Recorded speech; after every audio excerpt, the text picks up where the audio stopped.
Welcome to Newcastle Family History Society podcasts. The Newcastle Family History Society, located on Awabakal land in Newcastle, New South Wales, Australia, provides support for those interested in family history. And welcome once again to Bushrangers in the Hunter Valley. In December 1833, 6 shackled men stood before the highest court in the colony of New South Wales. They were accused of robbery, of attempted murder, of defying not just their master, but the system itself. Their crime? Escaping the sprawling estate of Castle Forbes near Singleton and returning armed. But this was more than a bushranging trial. It was a collision between power and punishment, between assigned convict labourers and a free settler magistrate, between what was legal and what was just. Join Society member Narelle Austen as she uncovers the context surrounding the events at Castle Forbes and describes, in Part 1, the beginnings of the trial. The grandly named Castle Forbes estate was outside of Singleton. By 1825, Castle Forbes, which was owned by free settler James Moody and supervised by his son-in-law John Lanark, amounted to some 4,125 acres. James Moody, after his many business failures in Britain and Parramatta, established the estate in the Hunter Valley, which was essential to his plan to achieve economic success and repair his reputation as a businessman. The Australian historian Mark Dunn, in his book, The Convict Valley, provides us with information regarding James Moody's work ethic and treatment of his assigned servants. James Moody boasted that his homestead was a fortress guarded by Newfoundland dogs, and that his servants were severely disciplined under exacting rules. In about 1830, he had been appointed Justice of the Peace by Governor Sir Ralph Darling and served on the bench at Maitland, from which he effectively controlled the Hunter Valley, where he became greatly feared by convicts because of his excessive use of flogging for even minor offences. Fed up with Moody's harsh treatment and seeming imperviousness to legal restraint on the magistrate's bench and his property, some of his assigned servants revolted and escaped from Castle Forbes. Such was the colonial context surrounding the consequent trial of these Hunter Valley Castle Forbes escapees, who became bushrangers. Although the men had not killed anyone during their escape from custody and their return to the Castle Forbes homestead, the extent of their robberies there was significant. Based on court reports, we can reconstruct events in the packed courtroom in Sydney, where the Hunter Valley gang was being tried in the Supreme Court of New South Wales under the highest colonial authority, Chief Justice Sir Francis William Forbes. The bench is draped in solemn black. The sandstone floor is lined with spectators, and a military jury is standing at attention in full formal uniform. His Honour enters through the dark cedar door to the right of the podium. He looks sternly at the spectators, whose excited voices are obediently lowered. Chief Justice Forbes is dressed in full traditional British judicial style, a full-bottomed white horsehair wig and a black robe with a black waistcoat and white neckbands. Standing on both sides of the court, facing each other, are the defence and the prosecution barristers, Roger Terry for the defence and John Hubert Plunkett for the prosecution. They are wearing short barristers' wigs made of horsehair and black silk gowns worn over dark suits, white shirts and stiff white collar bands. Despite the stifling December courtroom and the climate in the colony in general, there are no concessions to comfort allowed in the colonial judicial attire. The judicial garb reflects the strict dichotomies of black and white, right and wrong, guilty or not guilty. The scene is somber. When the stifling December courtroom settles, the clinking of multiple chains is heard. A group of shackled convicts stumble into the courtroom under armed guard. Prisoners on trial at the Supreme Court were marched from Sydney Jail to the courthouse. The old Sydney Jail, located on George Street, is a little north of the Civic Centre, near the old shoreline at today's Circular Quay. The Supreme Courthouse, designed in part by the colonial architect Francis Greenway, is at the intersection of King Street and Elizabeth Street, adjacent to St James Precinct. Estimated walking distance was approximately 700 to 800 metres, and it took about 10 minutes, or possibly longer, when prisoners were shackled, under guard, and moving through groups of spectators.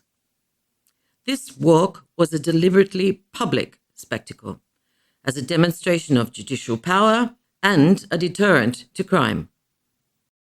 The Australian colonial government was keen to present the convicts as dangerous but well-treated criminals, not martyrs or victims. If a prisoner looked too beaten down or starving, it might evoke sympathy from the public, those already pushing for reform, and the court. Looking clean and fed made the prisoners appear responsible for their own crimes. By 1833, it was standard for colonial authorities to ensure that convicts looked cared for on the walk and when they appeared in court, especially in public, high-profile trials like Castle Forbes. These performances reinforced the legitimacy of the government to the population, as it had done in London. It was a deliberate act of optics, part of managing the moral and political image of convict transportation, colonial government, and the righteousness of British justice. The valuable and extensive website jenwillets.com reports that the Reverend Samuel Marsden also attended the trial of the accused convicts in the Castle Forbes Revolt, though no extant documents report him giving direct evidence. His attire reflects the formality of the Church of England. At the time of the trial, Marsden was around 68 years old and nearing the end of his long and often controversial career. Samuel Marsden wasn't just the top Anglican clergyman, he was also an influential magistrate. He was known as the flogging parson due to his reputation for harsh sentences as magistrate in the colony.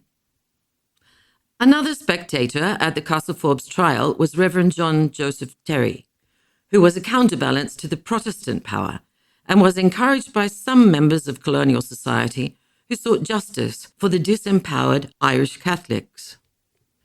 Reverend Terry was one of the first Catholic priests officially recognised by the colonial government of New South Wales. Today, there's a plaque in front of the rebuilt St Joseph's Catholic Church in East Maitland memorialising his work. St Joseph's Church was the first Catholic church built north of Sydney.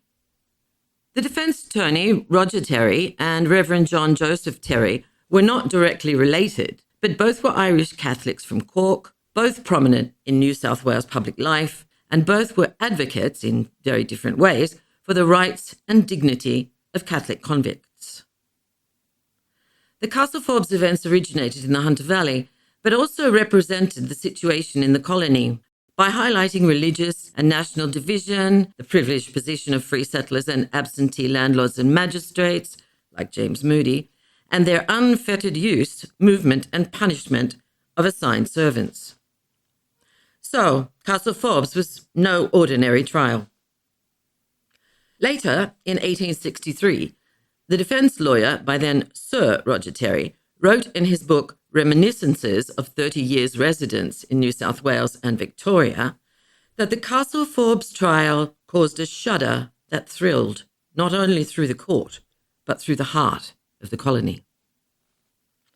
We return to the scene in the Sydney Sandstone courtroom in December 1833, where 6 Castle Forbes prisoners stand in the hot summer courthouse in a straight line on the right of the judge.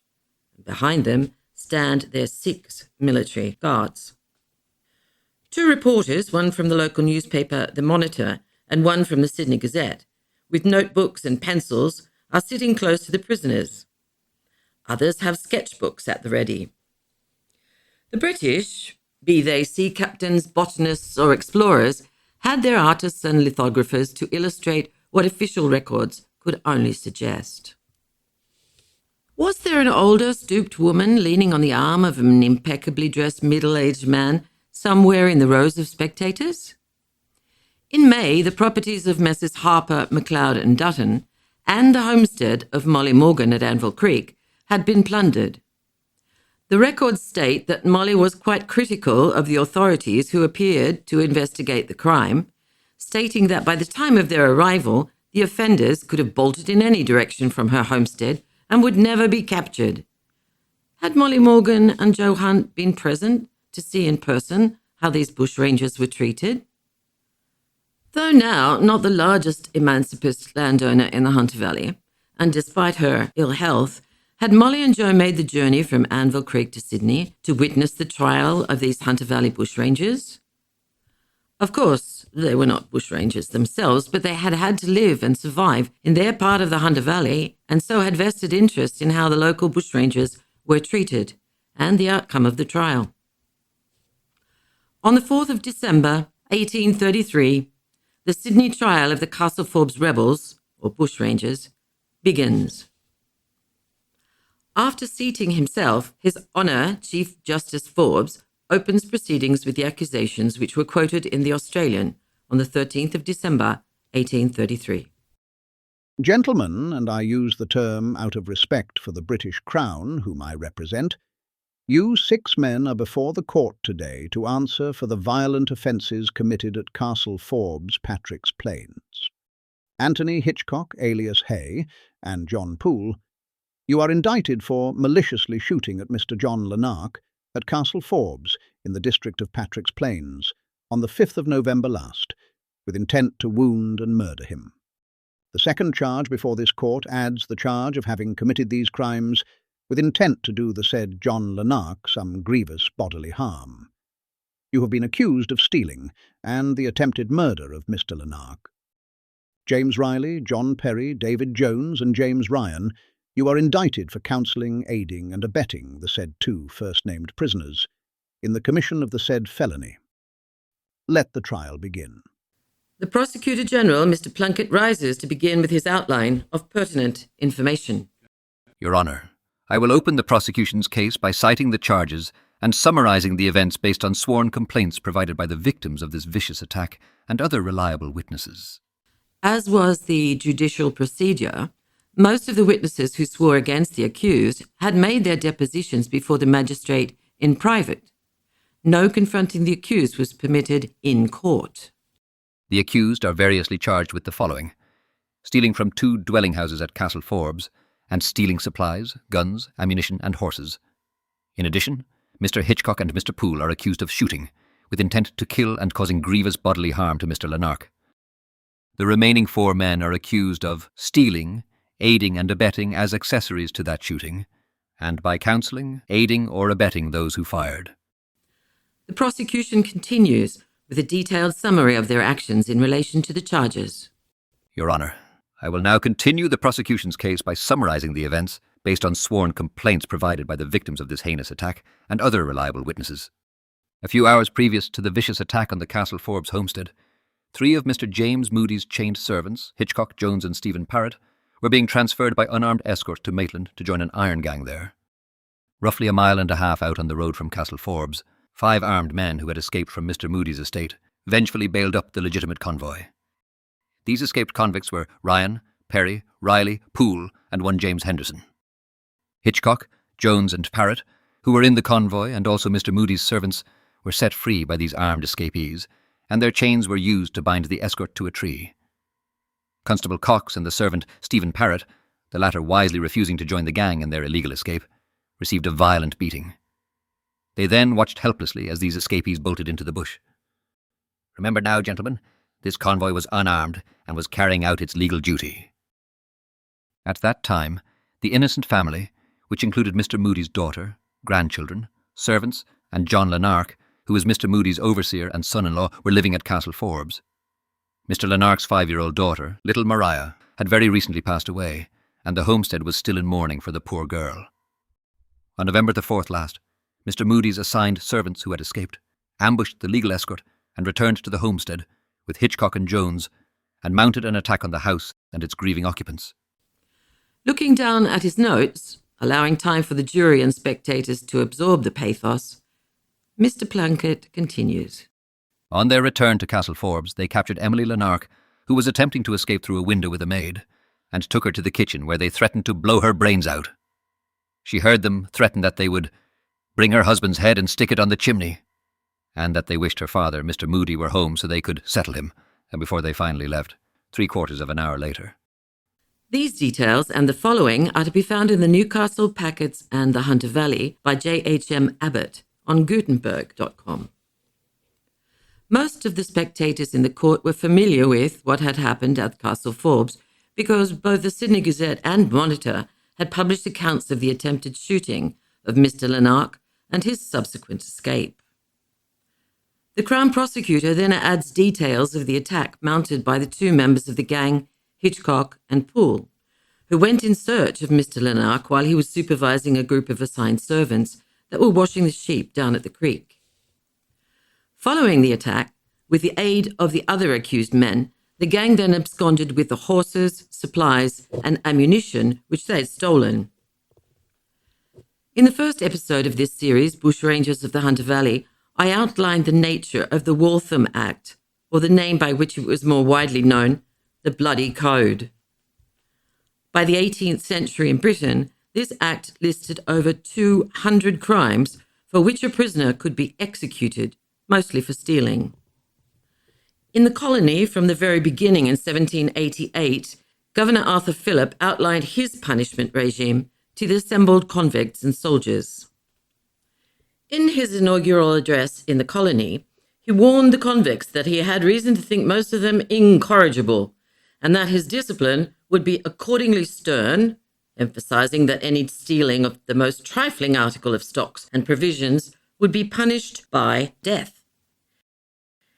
Inga Clendinen, in Dancing with Strangers, reminds us that stealing in the colony was always harshly punished, as it had been for decades in Britain. It must be remembered that crimes against property had been the basis for extreme punishment, execution, or transportation in Britain for a very long time. On the 14th of March 1828, the Australian newspaper reported that bushranging was rife in the Hunter Valley, though the crimes were mostly confined to petty offences of stealing and efforts to obtain firearms. Despite their offences being minor, in August 1829, 6 men had been sentenced to death for bushranging in the first court of quarter sessions at Maitland and hanged at Stockade Hill in East Maitland. Then there was the infamous Bushranger Act in 1830, which stipulated that those convicted of bushranging or robbery would be executed within 24 hours after capture. The Castle Forbes defence lawyer, Mr. Terry, had a very weak case.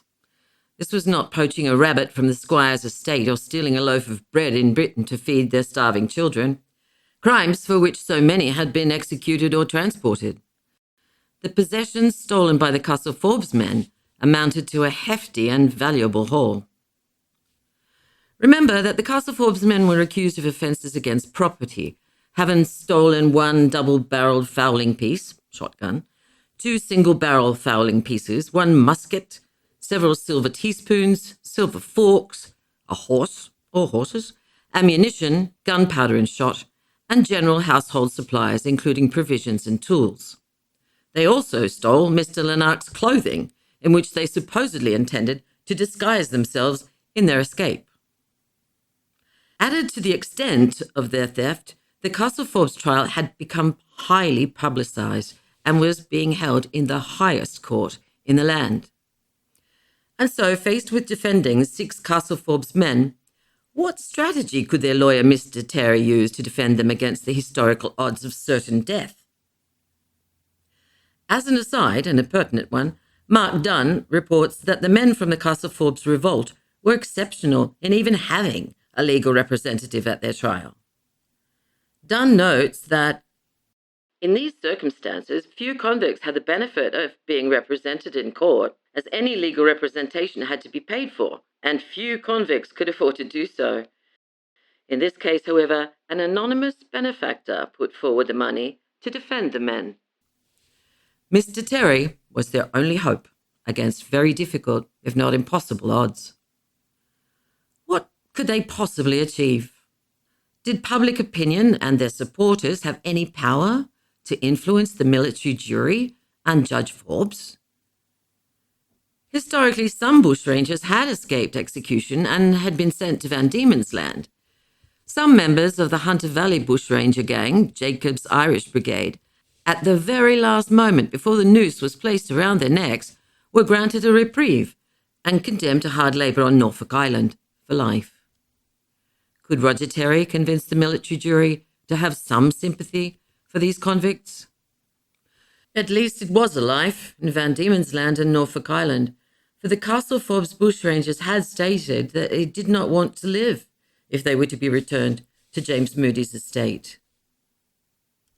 After completing the protocol required by the law, Mr. Justice Forbes then invites Mr. Roger Terry to put forward his case for the defence. The anonymously funded and esteemed lawyer begins. The scene is set for the lawyer for the defence to put his case. Despite the clear disapproval of the bench, Mr. Roger Terry attempts to reveal what he argues lies beneath the crimes: flogging, withheld tickets of leave, intercepted letters of complaint, and a system so harsh that some convicts believed death preferable to returning to the intolerable conditions on James Moody's farm. We will also hear directly from the condemned men themselves as they make a final plea for their suffering to be acknowledged. Part 2 of the Castle Forbes Revolt is available now on Newcastle Family History Society podcasts.